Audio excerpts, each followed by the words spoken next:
चैत्र पौर्णिमेचे पौराणिक महत्त्व. चैत्र पौर्णिमा ही हिंदू पंचांगानुसार वर्षातील पहिली पौर्णिमा असल्याने धार्मिक आणि आध्यात्मिक दृष्टीने अत्यंत महत्त्वाची मानली जाते. या तिथीचे पौराणिक महत्त्व खालीलप्रमाणे आहे. 1. हनुमान जयंती. पौराणिक कथांनुसार चैत्र पौर्णिमेच्या दिवशी सूर्योदयाच्या वेळी भगवान हनुमानाचा जन्म झाला होता. अंजनी मातेच्या उदरी पवनदेवाच्या आशीर्वादाने हनुमंताने अवतार घेतला अशी मान्यता आहे. म्हणूनच या दिवसाला हनुमान जयंती किंवा हनुमान जन्मोत्सव म्हणून मोठ्या उत्साहात साजरे केले जाते.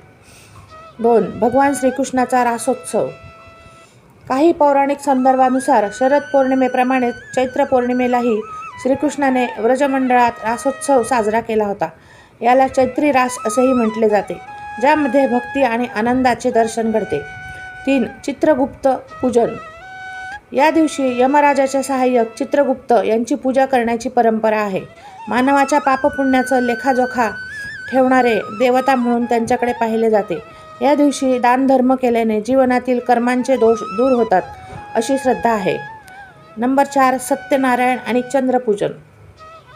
सत्यनारायण कथा. वर्षातील पहिली पौर्णिमा असल्याने अनेक घरांमध्ये सत्यनारायणाची पूजा केली जाते.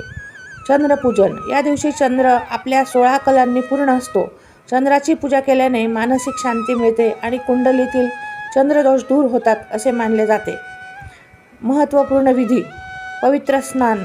या दिवशी गंगा किंवा इतर पवित्र नद्यांमध्ये स्नान करण्याला विशेष महत्त्व आहे. दान. अन्न, वस्त्र किंवा पाण्याचे दान केल्याने अक्षय पुण्य लाभते असे शास्त्रात सांगितलेले आहे.